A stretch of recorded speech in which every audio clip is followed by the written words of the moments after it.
Hello दोस्तों, नमस्कार।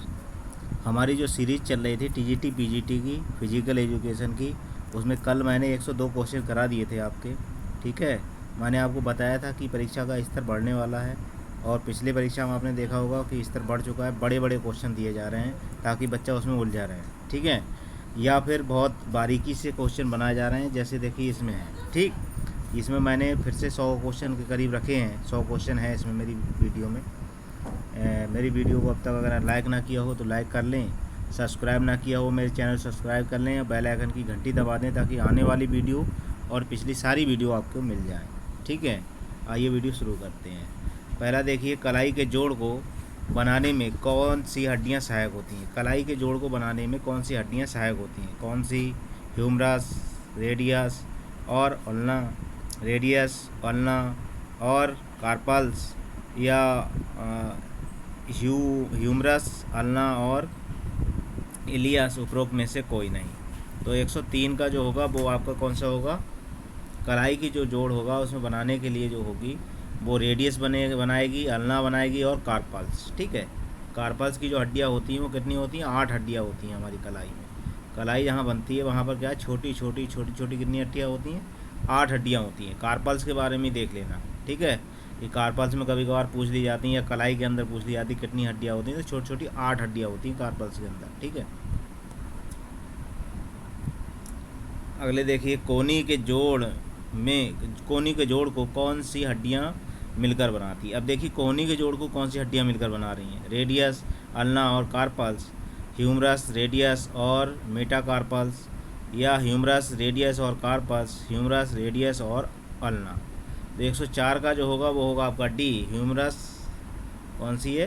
Humerus, radius और अल्ना। ठीक है। ये मिलकर क्या बना रही हैं? आपके कोहनी के जोड़ को बना रही हैं।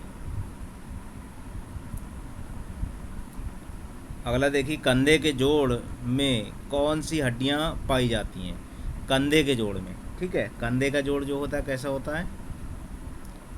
इस तरह से आपका बड़ा सा होता है यहाँ पर, और ये हड्डी होती है। ठीक है, इस तरह से। और यहाँ पर अपनी वही 2 हड्डियाँ होती हैं जो जो कलाई का निर्माण करती हैं। इस तरह की हड्डियाँ होती हैं इसमें।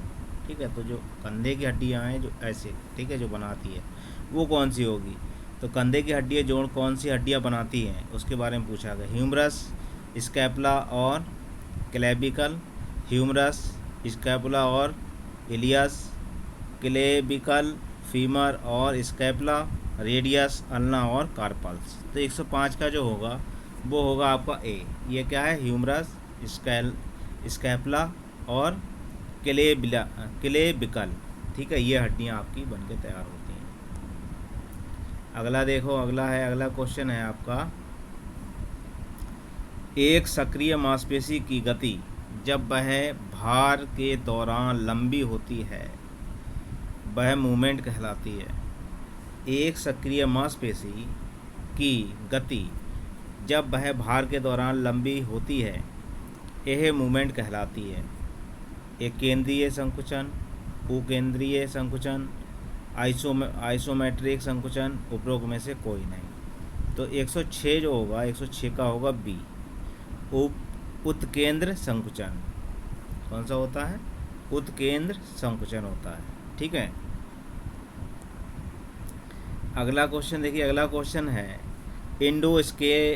स्केलेट्स अंदरूनी कंकाल में शामिल होते हैं। अंदरूनी कंकाल की बात हो रही है। अंदरूनी कंकाल में कौन सी चीज़ें शामिल होती हैं? केवल हड्डियां होती हैं, केवल त्वचा और बाल या नाखून होते हैं, हड्डियां और उपास्थि या कार्टिलेज होता है, या उपरोक्त में से कोई नहीं। तो क्या अंदरूनी कंकाल में कौन सी चीज़ें होती हैं? तो 107 का होगा सी। इसमें क्या क्या होती हैं? हड्डियां होती हैं, उपास्थि। हड्डियां और उपास्थि होती हैं अंदरूनी कंकाल में। ठीक है। अंदरूनी कंकाल का मतलब जानना है, जैसे मान लीजिए रीढ़ की ही हड्डी है, तो रीढ़ की हड्डी को जोड़ने के लिए जो बीच में ये होती है, ये इसे या उपास्थि होती है, यहाँ पर उपास्थि होगी, या फिर आपकी जो ये पसलियाँ होती हैं, मान लीजिए पसलियाँ हैं, इन पसलियों को जो जोड़ा रहता है यहाँ पर जो, ठीक है, हड्डी, वो भी क्या है? उपास्थि होती है। क्योंकि उपास्थि हड्डी क्या है? हल्का सा लचक जरूर होगा, यानी वो संधि क्या तीसरा भाग कहलाता है। एक तो चल होती है, एक अचल होती है और एक बीच की संधि। जो तीसरा भाग होता है वो समझिए उपास्थि है। और उपास्थि क्या है, जो संधि होती है, जैसे कि आप अगर इसका अगर आप उस किसी चीज़ का, जैसे आपने देखा होगा मुर्गा हो या कोई और चीज़ होती है, तो जो हड्डी आपकी मुलायम आकार की होती है उसकी बात कर रहा हूँ मैं। जो हर किसी में आपने देखी होगी, वो मुलायम टाइप की जो हड्डी होती है उसे उपास्थि कहते हैं, यानी उसके अंदर तो हल्की सी लचक आ जाती है, ठीक है, वही उपास्थि होती है। अगला देखिए, अगला है आपका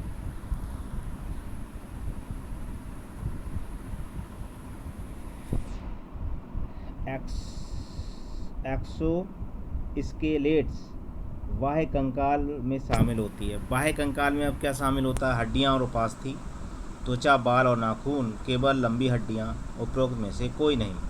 तो 108 का क्या होगा, उसमें त्वचा होगा, बाल होंगे और नाखून होंगे। बाह्य कंकाल की बात हो रही है, तो उसमें त्वचा है आपकी, बाल है और नाखून है।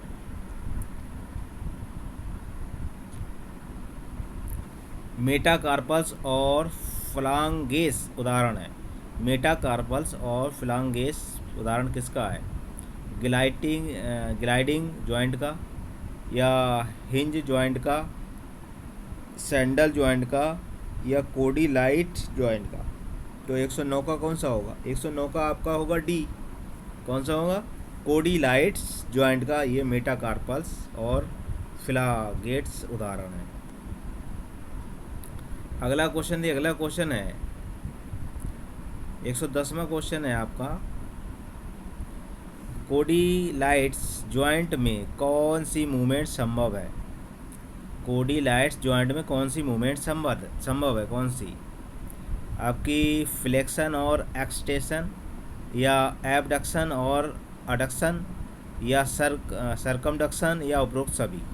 तो 110 का जो होगा वो क्या है, कोडिलाइट्स जॉइंट में क्या है, फ्लेक्शन और एडक्शन भी आता है, या एबडक्शन और एडक्शन भी आता है, या सरकमडक्शन भी आता है, यानी उपरोक्त सभी होगा, ठीक है। अगला क्वेश्चन देखिए, अगला क्वेश्चन है, हैकिंग शरीर के किस भाग को छोड़कर प्रत्येक भाग पर की जाती है। हैकिंग प्रत्येक भाग पर की जाती है, लेकिन एक भाग छोड़ा जाता है। उसमें कौन सा भाग होगा वह, पेट होगा, चेहरा होगा, सिर होगा, या छाती होगी। कौन सा विकल्प हो, ए, बी, सी या डी। तो 111 का जो होगा आपका चेहरे को छोड़कर हैकिंग पूरे शरीर पर की जा सकती है। अगले देखिए, अगला है वाइब्रेशन, कंपन गतिविधि का प्रयोग होता है। वाइब्रेशन यानी कंपन की बात हो रही है। कंपन या गतिविधि का प्रयोग होता है किस पर, हड्डी पर, मांसपेशी पर, जोड़ पर, या त्वचा पर। तो 112 का जो होगा वो होगा आपका कौन सा, ये होगा आपका वाइब्रेशन जब भी होगा वो आपका होता है त्वचा पर। अगला क्वेश्चन देखिए, अगला क्वेश्चन है, एफ्लूरेंज मसाल को जाना जाता है। एफ्लूरेंज मसाल को जाना जाता है, दबाव डाला, थपथपाना, ताली बजाकर, या बेंटिंग। तो 113 का जो होगा, 113 का आपका होगा बी। कौन सा होगा, 113 कौन सा होगा, थपथपाना, ठीक है। अगला क्वेश्चन देखो, अगला क्वेश्चन है, फैनिंग किन दो पर मिश्रण विलय है। फैनिंग किन दो पर मिश्रण विलय है, किसका, घर्षण और निडलिंग का, घर्षण और खींचना का, या स्ट्रोकिंग और स्ट्रेचिंग का। काय का है, 114 का कौन सा होगा, घर्षण और खींचना, घर्षण और खींचना। फैनिंग किन दो का मिश्रण या विलय है। तो फैनिंग जो कहेंगे वो कहेंगे घर्षण और खींचने का या स्ट्रेचिंग का मिश्रण होता है। अगला देखिए, अगला क्वेश्चन है, मसाज की बात हो रही है, ये मालिश या मसाज की शुरुआत और समाप्ति होनी चाहिए। यानी मसाज या मालिश आप कर रहे हैं तो उसकी शुरुआत कैसे करेंगे और समाप्ति कैसे करेंगे, इसके बारे में बात हो रही है। मोबिलाइजेशन से, या पेट्रीसिजेस से, या त्वचा को उठाना, या एफ्लूरेंज यानी मालिश करते समय थपथपाना, या परकशन, किसके द्वारा मालिश शुरू और समाप्ति करनी चाहिए। 115 का आपका सी होगा, क्या है? मालिश करते समय थपथपाना। एक्सक्लूशन, एक्सलूरेंज यानी मालिश करते समय क्या करेंगे? शरीर को थपथपाएंगे। जब आप बेसबॉल को पर्याप्त बल के साथ स्ट्राइक मारना करते हो तो प्रतिक्रिया स्वरूप बॉल जाएगी, चलेगी। यानी आप स्ट्रोक मार रहे हो बेसबॉल पर क्या है? बेसबॉल को पर्याप्त बल के साथ स्ट्रोक मार रहे हो तो बल मतलब जो बॉल होगी उसकी प्रतिक्रिया क्या होगी, ये पूछा जा रहा है। बल्ले से दूर जाएगी, कोई प्रतिक्रिया नहीं होगी, मैदान की ओर या ऊपर हवा में। तो 116 का जो होगा ए, यानी बल्ले से दूर जाएगी। अगर बल्ले को आप किसी बॉल को आप बल्ले से हिट कर रहे हैं या बेसी बॉल समझ लो, ठीक है, उससे अगर इसको हिट कर रहे हो तो क्या दूर जाएगी भाई।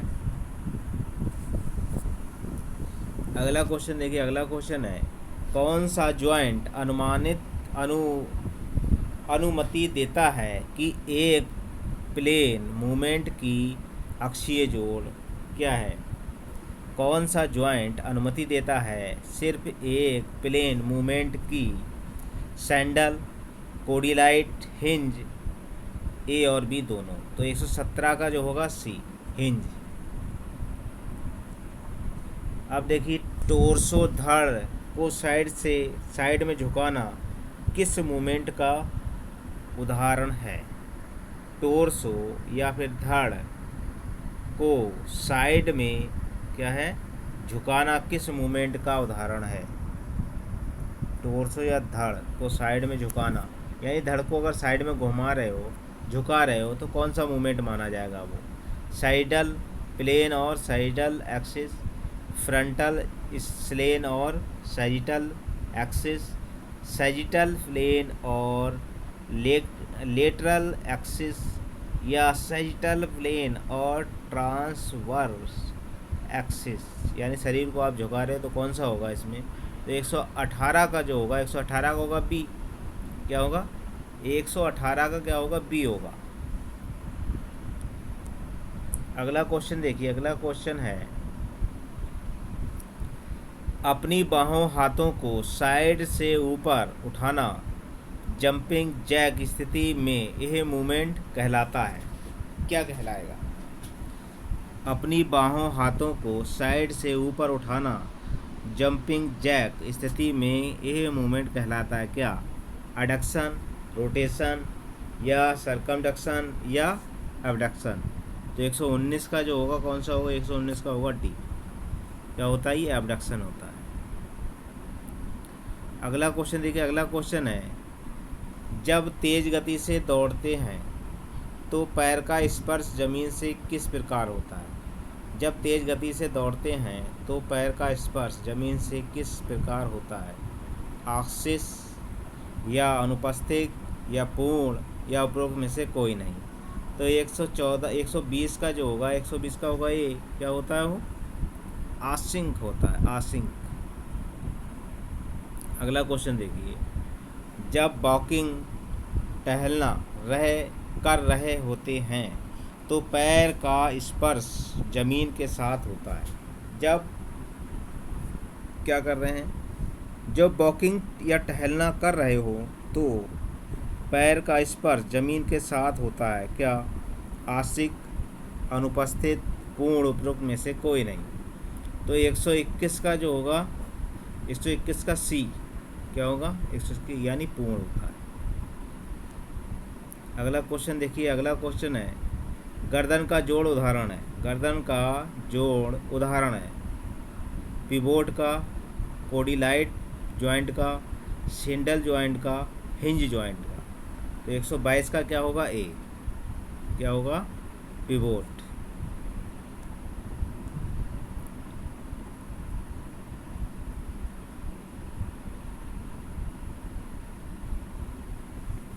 दाएं हाथ की हड्डियों को ओसिफिकेशन की तकनीक का प्रयोग किसका पता लगाने के लिए किया जाता है?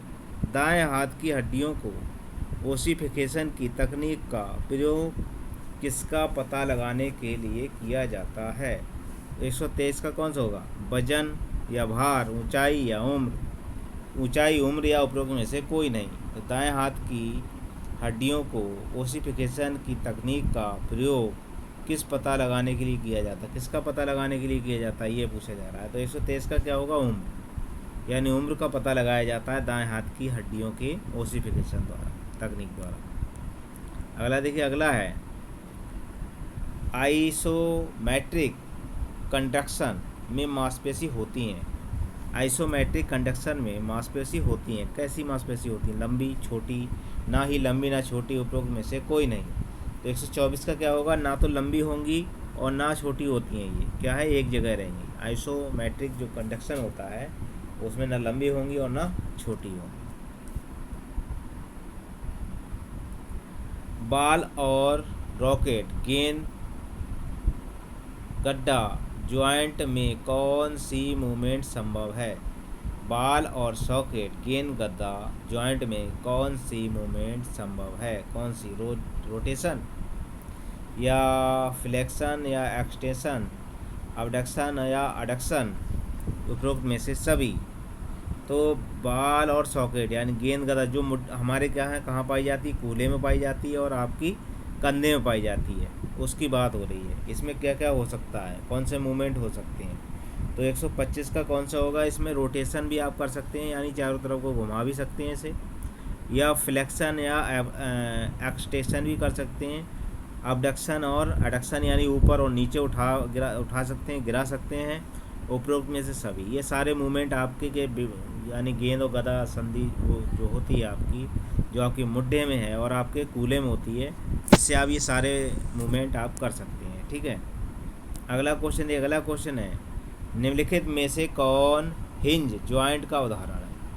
निम्नलिखित में से कौन हिंज ज्वाइंट का उदाहरण है? कलाई या जोड़, कोहनी या जोड़, एकल जोड़ या हिप जोड़, कौन सा होगा? 126 का आपका कौन सा होगा? 126 का आपका होगा बी, कोहनी जोड़। कौन सा होता है? कोहनी का जोड़। ठीक है, अगला क्वेश्चन है आपका, कौन सी मांसपेशी कोहनी को मोड़ने में सहायक होती है? कोहनी को मोड़ने में कौन सी मांसपेशी सहायता करती है? आपको बाइसेप्स ब्रांची या बाइसेप्स ब्रांची, बाइसेप्स ट्राइसेप्स। ठीक है, ए और बी दोनों, उपरोक्त में से कोई नहीं। यानी आपके हाथ की जो कोहनी है उसको मोड़ने में, आपका जो हाथ है उसकी जो कोहनी है, ठीक है, ये हाथ, ठीक है, इस हाथ की बात हो रही है मान लीजिए। तो ये आपकी कोहनी मान लो, ये आपकी कोहनी है, ये आपका आगे का हाथ है। तो इसको जब आप मोड़ रहे हो, क्या कर रहे हो? मोड़ने की तो बात हो रही है। मोड़ने में सहायक है कौन सी? 127 से कौन सा होगा? बाइसेप्स ब्रांची। कौन सी होगी? बाइसेप्स ब्रांची। मोड़ने में क्या करेगी? आपको कौन सी मदद कर रही है? ये वाली।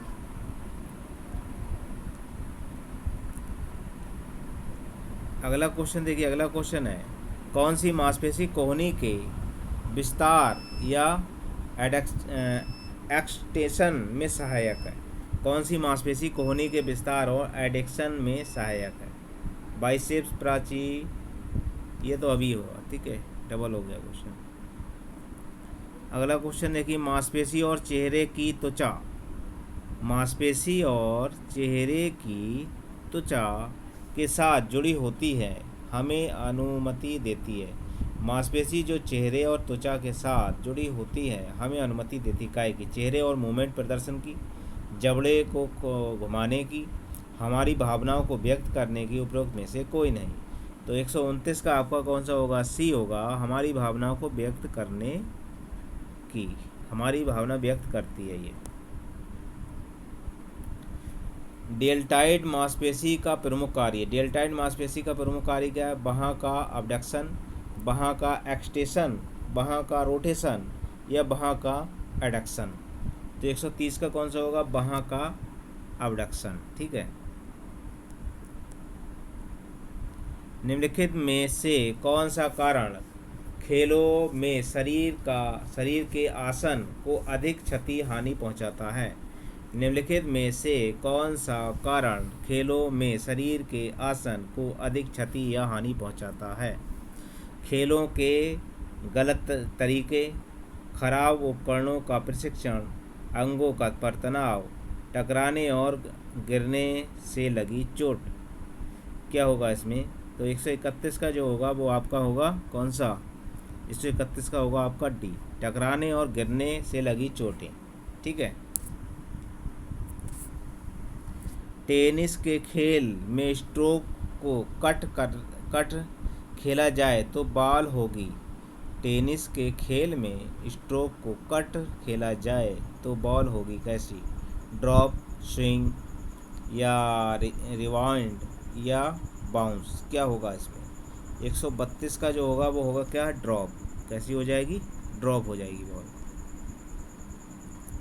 अगला क्वेश्चन देखिए, वॉलीबॉल को टॉप स्विंग करने से होता है।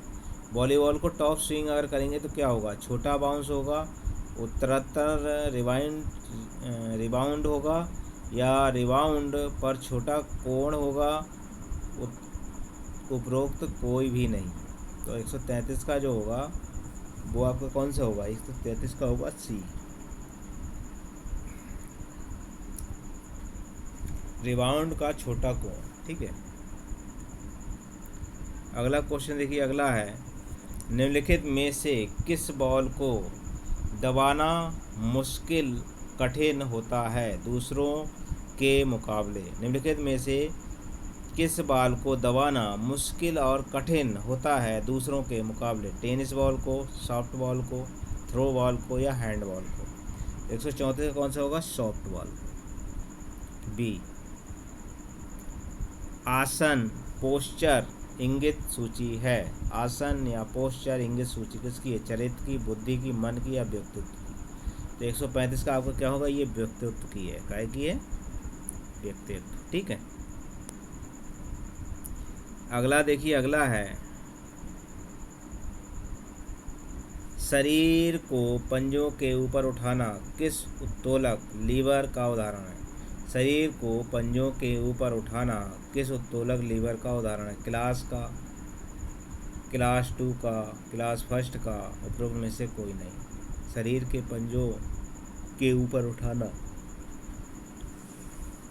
किस प्रकार का है? ठीक है। तो 36 का कौन सा होगा? 136 का आपका होगा बी, सेकेंड क्लास। ठीक है।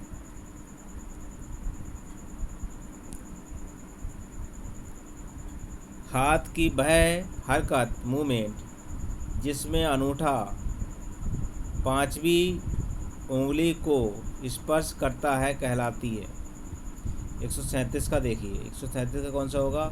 हाथ की वह हरकत, मूवमेंट, जिसमें अंगूठा पांचवी उंगली को स्पर्श करता है कहलाती है? डोर्सी फ्लेक्शन या प्लांटर फ्लेक्शन या ओपोजिशन या प्रोनेशन? तो 137 का कौन सा होगा? सी, ओपोजिशन। न्यूटन का कौन सा नियम बताता है कि सभी वस्तु आराम में या एक समान गति में रहती हैं जब तक कि कोई बाह्य बल नहीं लगता? न्यूटन का कौन सा नियम बताता है कि सभी वस्तु आराम में या एक गति में रहती हैं जब तक कोई बाह्य बल नहीं लगता? 138 का कौन सा होगा? पहला नियम है जड़त्व का, पहला जड़त्व का नियम है, या दूसरा जड़त्व का नियम है, या क्रिया प्रतिक्रिया का तीसरा नियम है, उपरोक्त में से कोई नहीं। तो 138 का जो होगा कौन सा होगा? पहला होगा, पहला नियम जड़त्व का नियम है ये।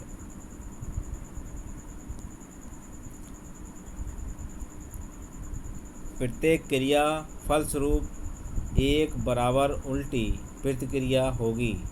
न्यूटन का कौन सा नियम है? प्रत्येक क्रिया फलस्वरूप एक बराबर उल्टी प्रतिक्रिया होगी। न्यूटन का कौन सा नियम है? तो 139 का कौन सा होगा इसमें? पहला नियम है जड़त्व का दूसरा नियम या क्रिया प्रतिक्रिया का नियम? तो 139 का जो होगा आपका सी होगा, यानी ये तीसरा है क्रिया प्रतिक्रिया का नियम।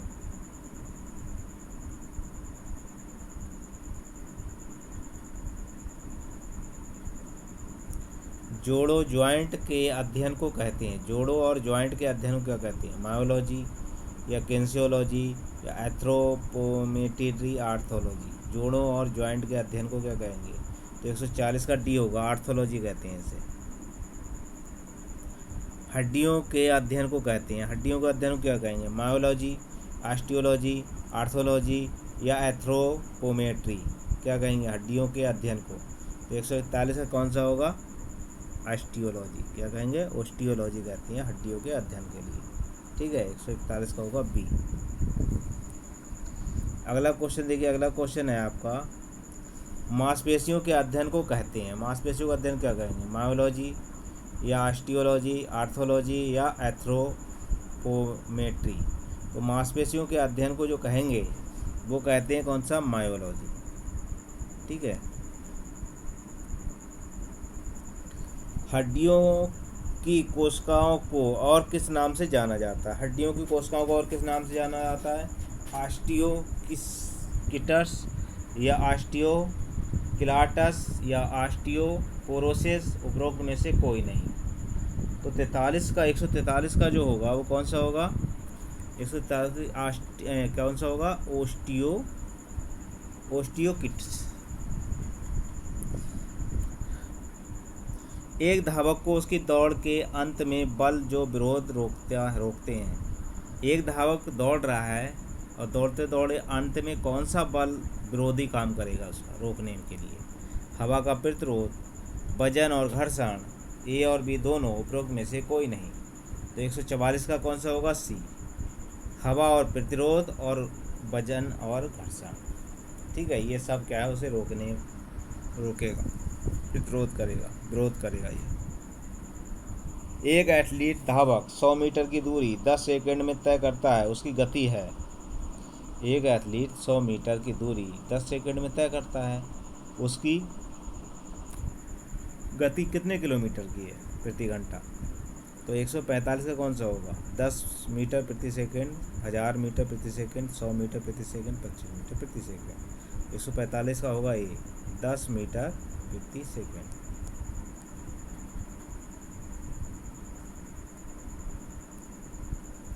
सेंट कमांड की स्थिति में स्प्रिंटर तेज धावक रहता है, तटस्थ संतुलन में, अस्थिर संतुलन में, स्थिर संतुलन में, उपरोक्त कोई भी नहीं।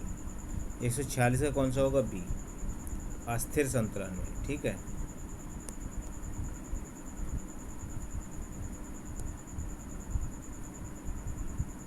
किस फ्रैक्चर में लंबी हड्डियां अपनी जगह की लंबाई से हट जाती हैं?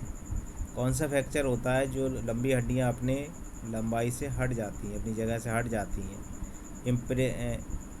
क्या है? इम्पैक्टेड या स्ट्रेच या डिप्रेस्ड या लॉन्गिट्यूडिनस। कौन से में हड्डियां क्या है? लंबी हड्डियां अपनी जगह से छोड़ देती हैं। 147 का क्या है होगा? डी। कौन सी होगी? लॉन्गिट्यूडिनल। अगला देखिए, अगली मांसपेशियां हैं। मांसपेशियां और ताकत के साथ कार्य करती हैं यदि उनको रखा जाए। मांसपेशियां और ताकत के साथ कार्य करती हैं यदि उनको रखा जाए। कहाँ? मोड़कर, विस्तार, चेतावनी पर या खिंचाव पर। 148 का होगा आपका क्या? स्ट्रेच या खिंचाव पर।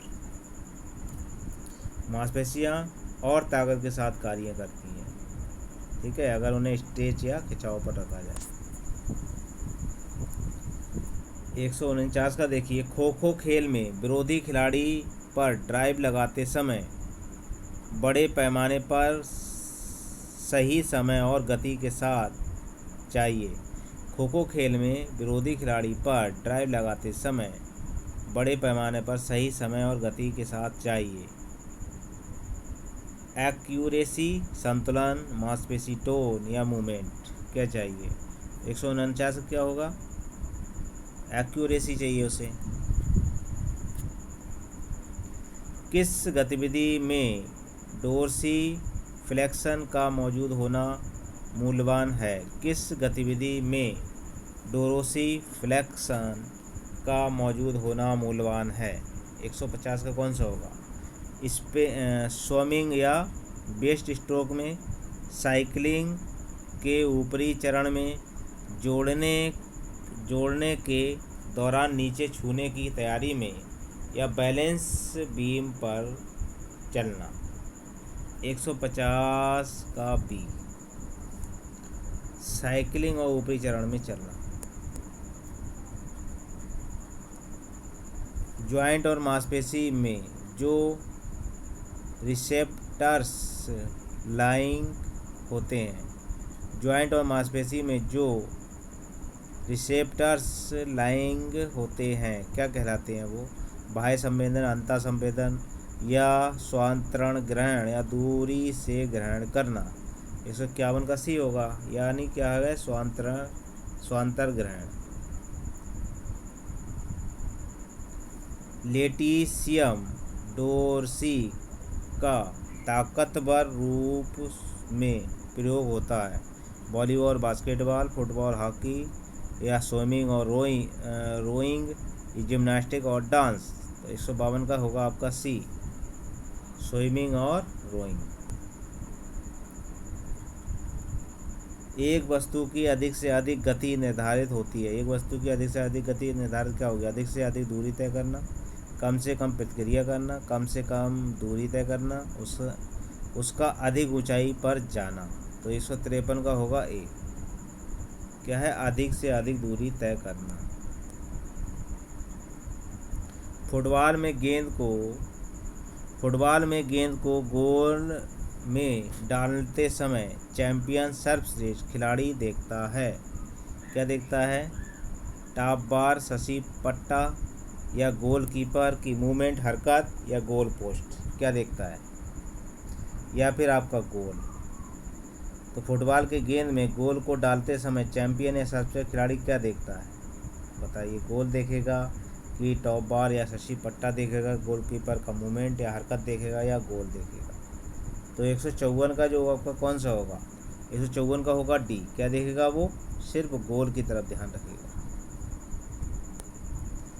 अगला क्वेश्चन देखिए। अगला क्वेश्चन है जैवलिन यानी भाला थ्रो में किस कौशल की आवश्यकता होती है? जैवलिन में कौन से कौशल की आवश्यकता होती है? फेंकना, प्रोजेक्टिंग, या प्रोपलिंग यानी ढकेलने की, या उठाने की।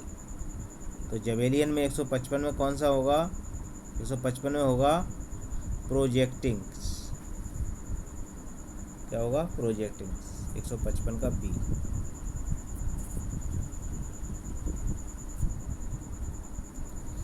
पैर की आगे उठाने की मूवमेंट एकल जॉइंट को क्या कहते हैं? पैर की आगे उठाने की मूवमेंट एकल जॉइंट को क्या कहते हैं? पैर की आगे उठाने की मूवमेंट एकल जॉइंट को क्या कहते हैं? क्या इनवर्सन, या एवर्सन, या डोर्सी फ्लेक्शन, या फ्लेक्शन? क्या कहेंगे 156 वाले को? तो 156 का कहेंगे क्या? सी।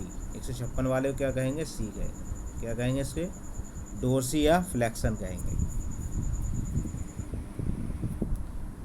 हड्डियों के कार्यात्मक भागीदार होते हैं। हड्डियों के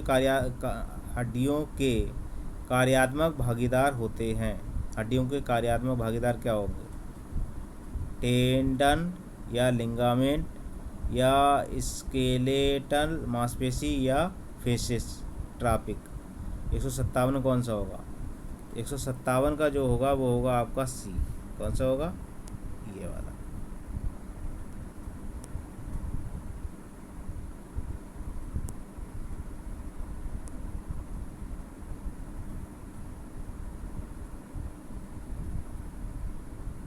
अगला क्वेश्चन है आपका 158वां क्वेश्चन। देखिए क्या है? वेलोसिटी वेग का फार्मूला है। वेलोसिटी वेग का फार्मूला क्या है? वेलोसिटी विस्थापन, बदलाव या समय, वेलोसिटी कुल दूरी या समय, वेलोसिटी विस्थापन या बदलाव गति, वेलोसिटी समय विस्थापन या बदलाव। 158 का होगा बी। इसमें होगा वेलोसिटी कुल दूरी और समय। संकुचन की मूल इकाई, संकुचन की मूल या बेसिक यूनिट क्या होती है? मायोसिन या एक्टिन या जेड लाइनस या साइकोमेरेस। तो 159 का होगा आपका डी। इसमें क्या होगा? साइकोमेरेस होता है। संकुचन की मूल इकाई या बेसिक यूनिट होती है ये। अगला क्वेश्चन है आपका, एक शीशा कौन सा उत्तोलक लीवर होता है? एक शीशा कौन सा उत्तोलक या लीवर होता है? क्लास 1, क्लास 2, क्लास 3 या क्लास 4? 160 का कौन सा होगा? 160 का होता है क्लास 1।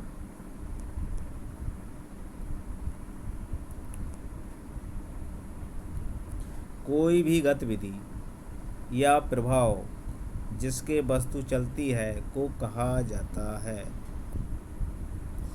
कोई भी गतिविधि या प्रभाव जिसके वस्तु चलती है को क्या कहते हैं? विस्थापन, स्थिति में बदलाव, बल या चपलता। तो 161 का कौन सा होगा? सी, बल। एक अच्छी शरीर यांत्रिकी के लिए निम्नलिखित में से कौन अधिक मात्रा में स्थिरता प्रदान करेगा? एक अच्छी शरीर यांत्रिकी के लिए निम्नलिखित में से कौन अधिक मात्रा में स्थिरता प्रदान करेगा? गुरुत्वाकर्षण बल को ऊंचा रखना, एक बड़े आकार का सहारा, एक छोटे आकार का सहारा, उपरोक्त में से कोई नहीं। तो 162 का जो होता है वो होता है बी। कौन सा होगा? बी, एक बड़े आकार का सहारा।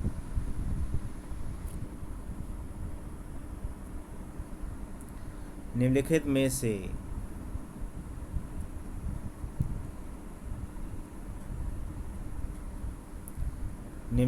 से कौन सा कथन गुरुत्वाकर्षण के लिए सही है? वह सदैव वर्टिकली निर्देशन करता है भूमि जमीन की ओर। यह सदैव हॉरिजॉन्टली निर्देशन करता है भूमि की ओर। यह सदैव परपेंडिकुलर सीधा या निर्देशित करता है भूमि की ओर। इसको ओवर रेटिंग किया जाता है। 163 का बताइए कौन सा हो गुरुत्वाकर्षण के लिए कथन कौन सा सही है? 163 का होगा आपका पहला, ये सदैव वर्टिकल निर्देशित करता है भूमि या जमीन की ओर। ठीक है। मानव शरीर में सर्वाधिक मात्रा में कौन सा उत्तोलक है? मानव शरीर में कौन सा उत्तोलक होता है? पहली प्रकार का, दूसरे क्लास का, तीसरे क्लास का या छठे क्लास का? तो 164 का आपका होगा सी, यानी तीसरे क्लास का उत्तोलक होता है मानव शरीर में। अगला क्वेश्चन देखिए, एक पूरी तरह से गोल रोलिंग पत्थर जिसमें कोई मास नहीं है का एक श्रेष्ठ उदाहरण है। एक पूरी तरह से गोल रोलिंग पत्थर जिसमें कोई मास नहीं है, यह किसका उदाहरण है?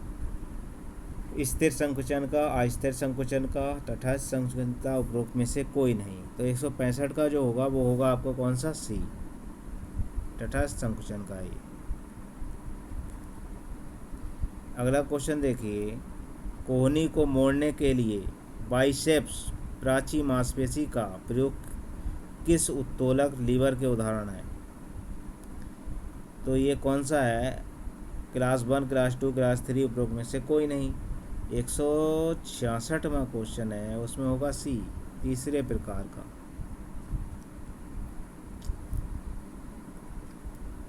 जब बाइसेप्स मांसपेशी संकुचन करती है कोहनी को मोड़ने के लिए, तब बाइसेप्स किस संकुचन को प्रदर्शित करती है?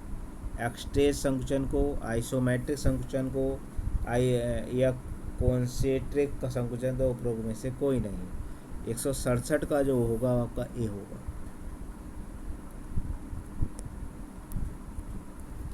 जब ट्राइसेप्स मांसपेशी संकुचन करती है कोहनी को खोलने के लिए, तब ट्राइसेप्स मांसपेशी किस संकुचन को प्रदर्शित करती है? एक्टेसिक संकुचन को, आइसोटोनिक संकुचन को, या कॉन्सेंट्रिक संकुचन को? उपरोक्त में से कोई नहीं। 68 का कौन सा होगा? 168 का होगा ए, एक्सेंट्रिक संकुचन का।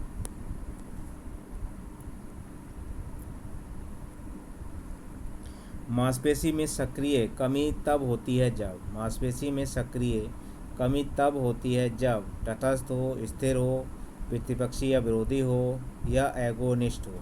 169 का कौन सा होगा? 169 का होगा डी। क्या होना चाहिए? एगोनिस्ट होना चाहिए।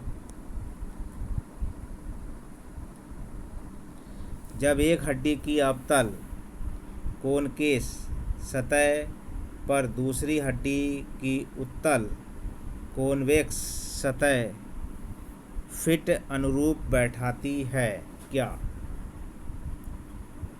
सेंट्रल जॉइंट या ग्लाइडिंग जॉइंट या बॉल और सॉकेट जॉइंट या हिज जॉइंट। क्या होता है इसमें? अवतल, जब एक हड्डी के अवतल कोन के एक सतह की दूसरी हड्डी उत्तल कॉन्वेक्स सतह पर फिट बैठती है। तो 170 का कौन सा होगा? ये सेंट्रल जॉइंट होगा। अगला क्वेश्चन देखिए। अगला क्वेश्चन है, जब एक हड्डी की अवतल कोनकेश सतह पर दूसरी हड्डी के उत्तल कोनकेश सतह फिट अनुरूप बैठती है तब कौन सा होगा? तो इसे यही होगा, सेंट्रल जॉइंट है, सेंट्रल जॉइंट। निम्नलिखित में से कौन सा जोड़ फैलेक्स में होता है? निम्नलिखित में से कौन सा जोड़ फैलेक्स में होता है? क्या है? ग्राइंडिंग जोड़, बाल और सॉकेट जोड़, फाइबर जोड़ या हिज जोड़। तो 171 का होगा आपका डी, हिज जोड़ होगा ये। निम्नलिखित में से कौन सी मूवमेंट कोहनी नहीं कर सकती? एक्सटेंशन, रोटेशन या सुपिनेशन या प्रोनेशन। तो 172 का होगा बी आपका, रोटेशन नहीं कर सकती, चारों तरफ नहीं घूम सकती कोहनी। अगला क्वेश्चन देखिए। अगला है, जब शरीर गति में होता है तब कौन सी मांसपेशी संकुचित करती है? जब शरीर गति में होता है तब कौन सी मांसपेशी संकुचन करती है? कौन सा होगा? स्टेबलाइजर्स, तटस्थ, एगोनिस्ट या एटा एगोनिस्ट। कौन सा होगा 173 का? तो 173 का होगा आपका कौन सा? सी। क्या होगा? एगोनिस्ट।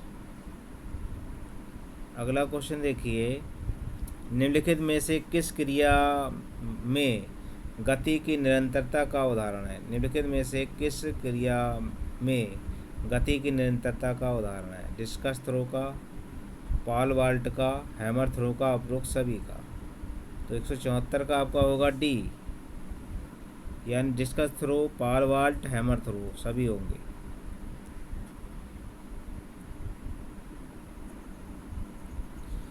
अक्षीय एक्सिस, अक्षीय एक्सियल कंकाल में कितनी हड्डियां मौजूद होती हैं? 20, 40, 60 या 80। अक्षीय एक्सियल कंकाल में कितनी हड्डियां मौजूद होती हैं? तो 175 का होगा डी। कितनी होती हैं आपकी? 20 होती हैं, 40, 60 या 80। तो इसमें होती हैं आपकी 80 हड्डियां।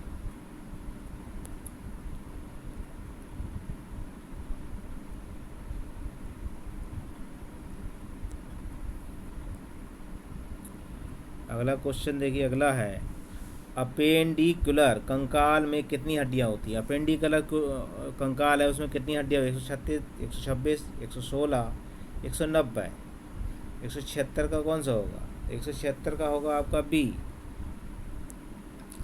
कितनी होती हैं? 126 हड्डियां होती हैं अपेंडिकुलर कंकाल में। अगला क्वेश्चन देखिए। डेल्टोइड मांसपेशी किसकी एटागोस्टिक्स विरोधी है? किसकी? लेटिसियस डोर्सी की, या टेरपेजियस या बाइसेप्स या ट्राइसेप्स। 177 का होगा ए वाला।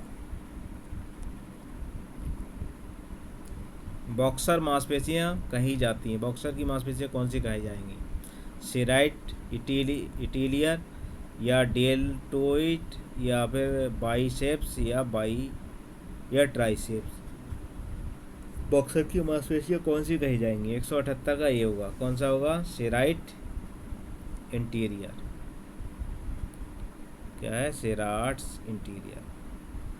मानव शरीर की सबसे लंबी मांसपेशी कौन सी है? रेक्टस फेमोरियस या लेटिसियम ओरसी सर्टियस या ग्लूटिंग मैक्सिमस? 179 का कौन सा होगा? सी वाला।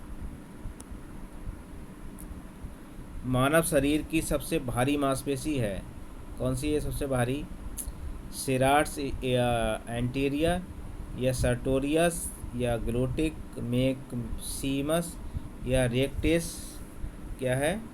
फिमोरियस। 180 की कौन सी होगी? 180 होगी सी। सबसे लंबी और सबसे मजबूत हड्डी मानव शरीर में है। सबसे लंबी और सबसे मजबूत हड्डी मानव शरीर में है कौन सी? पटीला, फिबुला, टिबिया या फीमर? सबसे लंबी और सबसे मजबूत कौन सी होगी? 181 का कौन सा सही होगा? तो वो होती है आपकी फीमर। सबसे बड़ी होती है, सबसे मजबूत होती है।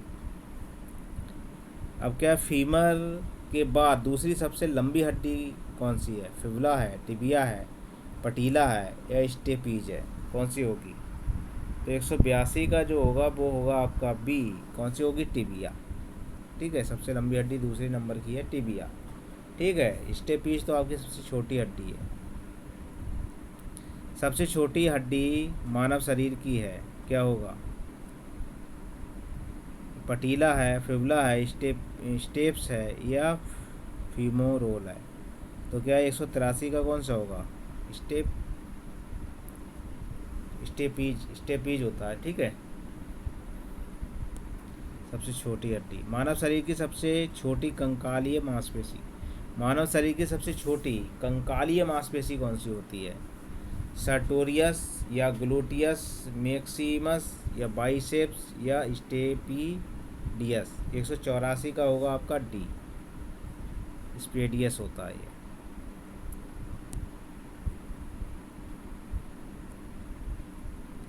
मानव शरीर की विशालतम बाह्य अंग है किसको साधारणतः सबसे विशालतम अंग कहा जाता है? किसको कहा जाता है? मानव शरीर का विशालतम बाह्य अंग है किसको साधारणतः सबसे विशालतम अंग कहा जाता है? बाल, बड़ी आंत, नाखून, त्वचा? 185 का आपका होगा डी, त्वचा।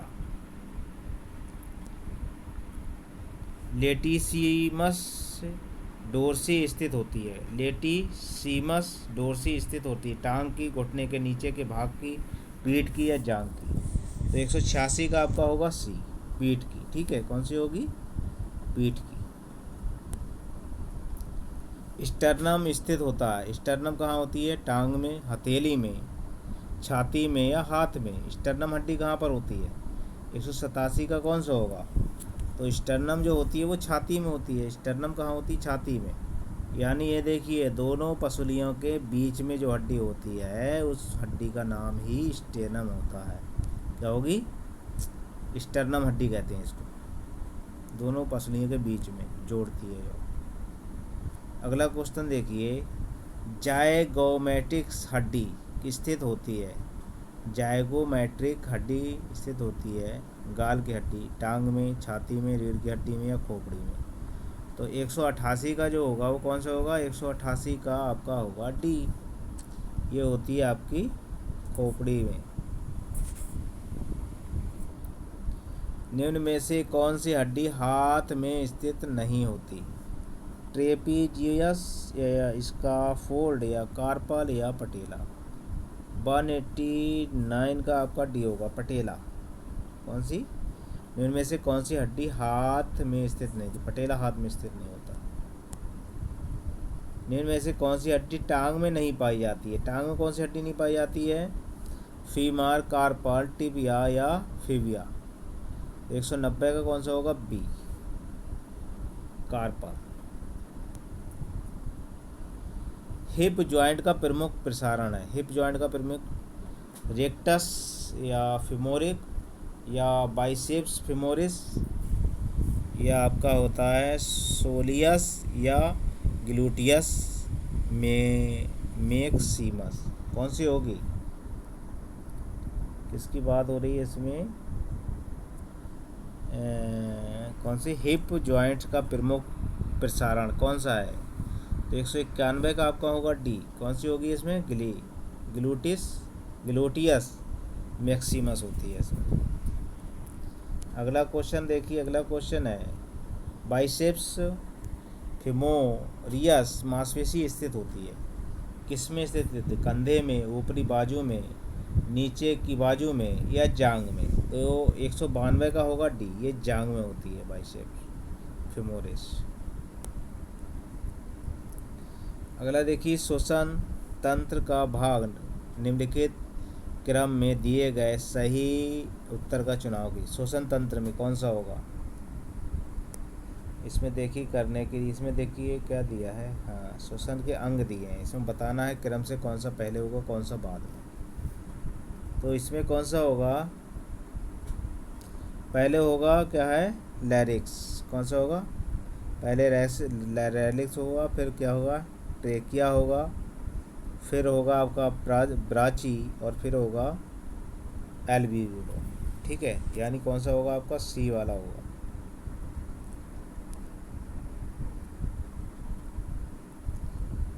क्वाड्रिसेप्स फेमोरिस कार्य करती है घुटने को मोड़ने से, हिप को मोड़ने में, घुटने का प्रसारण में, बी और सी दोनों में। तो 194 का जो होगा वो होगा आपका डी, यानी बी वाला भी होगा और सी, हिप को जोड़ने में और घुटने के प्रसारण में। खराब शराब और अल्कोहल शराब है, शराब और अल्कोहल के सेवन का तुरंत प्रभाव रक्त में अल्कोहल की मात्रा बढ़ा देता है, यहाँ तक कि यदि 0.1 mg% भी मात्रा बढ़ जाती है तो इसका प्रभाव पड़ता है हृदय पर, गुर्दों पर या न्यूरोमस्कुलर जंक्शन पर या दिमाग पर। इसका प्रभाव कहाँ पड़ेगा? तो 195 का होगा, कहाँ पर पड़ेगा इसका प्रभाव? न्यूरोमस्कुलर जंक्शन पर इसका प्रभाव पड़ता है। मांसपेशी और नर्व कोशिका में जब विद्युतीय गतिविधि विकसित होती है, गतिविधि के दौरान इसे जाना जाता है मेम्ब्रेन टेस्टिंग प्रोडेक्शियल या इम्पल्स या एक्शन पोटेंशियल क्रिया सामर्थ्य या इंसेंट्रिक संकुचन। 196 का जो होगा आपका बी होगा। ठीक है, इम्पल्स आवेग।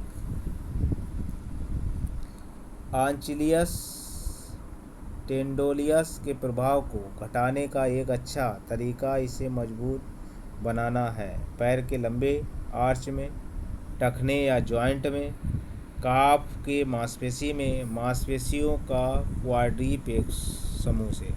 197 का आपका सी होगा।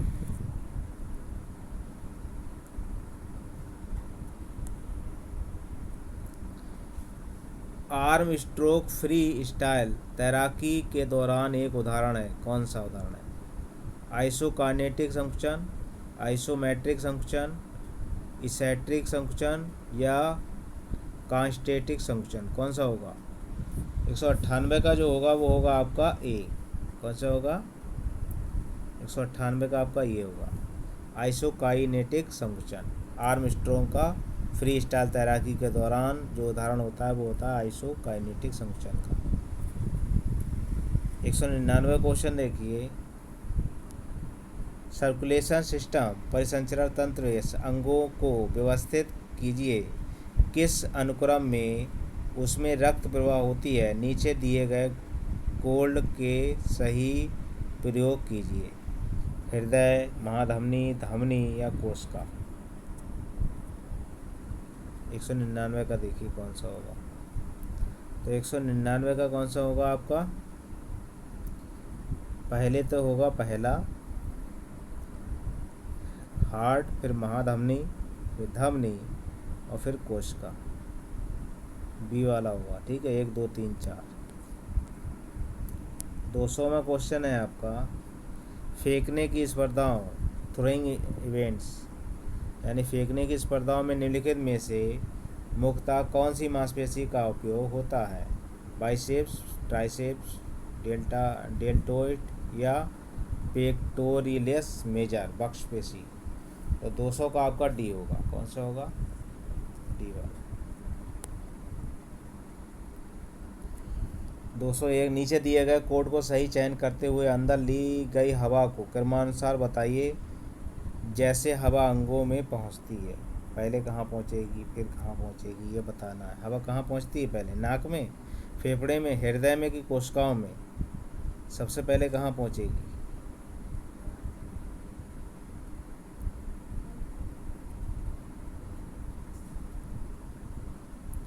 सबसे पहले कहाँ पर पहुंचेगी आपकी बताइए। तो सबसे पहले कहाँ पहुंचेगी भाई? सबसे पहले पहुंचेगी आपकी नाक में, नाक से पहुंचेगी फेफड़े में, फेफड़े से पहुंचेगी हृदय में, हृदय के बाद पहुंचेगी कोशिकाओं में। आपका होगा सी सही। अगला क्वेश्चन है, मेरुदंड में स्पाइल कार्ड यानी मेरुदंड में कितनी कोशिकाएं होती हैं? कशेरुकाएं पूछा गया है। कशेरुकाएं कितनी होती हैं? यहाँ पर आप 33 रख लीजिए और ये आपका डी हो गया। ठीक है, कितनी होती हैं आपकी? 25 होती हैं, 32 होती हैं, 28 या 33?